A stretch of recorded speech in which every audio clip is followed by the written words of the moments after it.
Hey guys, welcome back. And if I sound kind of crummy, I am still fighting something that my kids have. I'm hoping I don't come down with it tomorrow, but we will just have to push through and keep on going. So this was a really rough day for people who were hoping to see some change coming out of Disney soon here. You know, they had this big proxy battle between Nelson Peltz and Bob Iger to try to get some board seats, try to shake something up there, you know, try to make some change, get back to the idea of, you know, being a for-profit company and not necessarily pushing some sort of political ideology.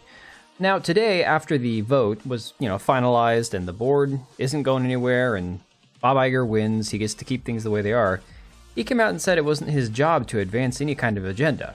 Now, the funny thing about that is, he has previously said that basically if there's something political that he feels needs to be represented, of course, as a decent person, he's going to inject that political, like, this came out when he was talking about, for example, the Black Lives Matter protests of 2020, 2021, saying that, you know, it was important at the time to, you know, inject that into corporate decision-making just because of the fact that it was relevant and it had a big impact on society. But I don't think most people would say Disney had any business getting involved in social movements like Black Lives Matter. All right, so now you see articles like Forbes putting out here today talking about basically how Disney stooped to winning these seats or keeping these seats, beating Nelson Peltz. And this article from Forbes is actually really good. It's a long read, so we're not going to go through the whole thing. But I think it's important to point out a few pieces of it here. So Disney put out this presentation basically doing their best to smear Jay Rizzullo and Nelson Peltz, the two guys that were trying to get them, you know, themselves some board seats. And this article here from Forbes says, indeed, the presentation goes to such great lengths to show that Disney is always in the right, that it ends up contradicting itself. It claims that neither Peltz, who does not understand media, nor Rizzullo, who has not managed through the industry's disruption, have the skills to help Disney. If this is true, not just a petty snipe, then why does the presentation later claim that Disney already have in motion the vast majority of Peltz suggestions? It doesn't suggest, or just suggest that Disney is clutching at straws, but also that its argument is circular. By objecting so strongly to Trian's directors, Disney comes across as being closed-minded, which is the very thing that Trian and Blackwell's are complaining about. They, excuse me, they say that Disney is badly in need of a fresh perspective, and its presentation simply serves to make it look desperate to demonstrate that this isn't the case. It goes to astonishing lengths to do so. And there's a lot more. This article has a lot. But I just kind of want to focus on a few other aspects of this. So you have Bob Iger saying that they're not going to focus on politics or agenda. You have him here on this article from That Park Place talking about how they only gave Bob Iger shareholder questions that were already submitted by shareholders, and then an AI voice read them to him, and then they have no idea if Bob Iger even read these previously and answered them live or with a pre-recorded answer. So this is a really bad look for Bob Iger, for Disney. You have your big battle, you win, and you immediately have a shareholder meeting following it, and you don't even let the shareholders talk to you directly, ask questions themselves. There's no names attached to these questions. It's just AI voice reads shareholder question. And I think a lot of people were feeling the same way about this, because if you look at the stock immediately after the votes were tallied and the final decision was made, it just dropped like a freaking lead balloon.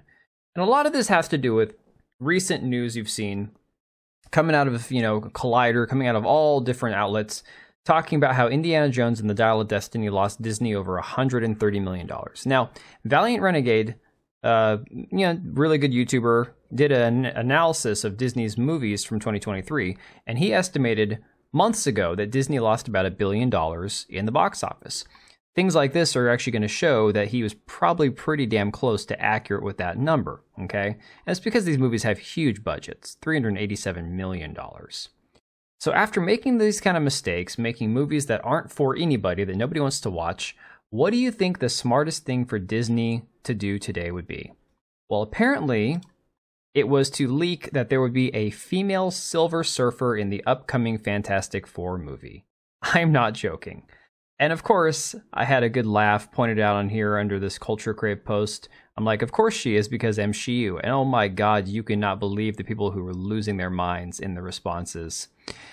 The funny thing about it is everybody wants to be like, oh, but you know, there's always been a female Silver Surfer.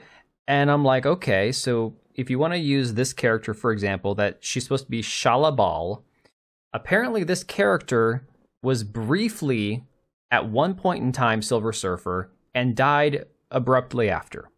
Okay, so there you go. You want to create a new universe for the MCU to introduce. You want to create the Fantastic Four with Pedro Pascal, who I think is a terrible choice for Reed Richards. And then you put a female Silver Surfer in, and then you want to try to do the whole revisionist, oh no, there was always a female Silver Surfer. When the reality is most people are expecting the male version. And this is just Disney doubling down on the same crap we've seen before. If you look at the Marvels, and you look at the way that they have ham-fisted the girl power, rah-rah, feminist iconography and agenda, and just the idea that you can't be feminine if you're not an abrasive, so you can't be a strong woman if you're not some just like abrasive, mouthy bitch that's trying to act like a man. You can't be feminine and be strong, is what Disney and a lot of modern media thinks, unfortunately. So now today we're getting this. We're getting female Silver Surfer in the Fantastic Four movie, which was already looking kind of a lot of people have been trying to be pretty positive about the Silver Surfer movie. For me personally, I don't know. I'm such a massive non-Pedro Pascal fan that I can't be looking forward to it, but I don't know. Maybe this one will be all right. But yeah, this whole idea of taking a character as iconic as the Silver Surfer and introducing the character as the female version, the lesser-known female version, who has very little significance in the comics, and then dies abruptly after becoming the Silver Surfer. It's like, what the heck's the point, other than agenda? So let me know what you guys think about all this down below. I don't think it's just me or anybody else being overly sensitive to the way Disney's been pushing their agenda recently. I think that there's a legitimate argument that this feminist, female ham-fisted approach by Disney and Marvel is having a really negative effect and turning off a lot of the audience. Also, just so you guys know, MetaPCs is doing a spring giveaway. So as long as you use my affiliate link down below, the affiliate who sells the most computers between now and the end of the month, we get a special giveaway to give to our community. So you could actually win some prizes. It could be pretty fun. It's a cool idea. We'll see how it goes. And click the link down below. It's in the comments. And I will see you guys on the next one. All right, and if you made it this far, thank you so much for watching the video. Thank you for being here. I do have 2 channels, Minimal Effort Podcast, as well as my gaming channel. I do have a Twitch and Kick for my gaming channel. We do live streams over there occasionally, maybe once a week. And then if you are in the market for a new PC, make sure to check out MetaPCs. Click the link I have down below. Use code TBO at checkout for a special discount. Thanks again for watching, and I'll see you next time.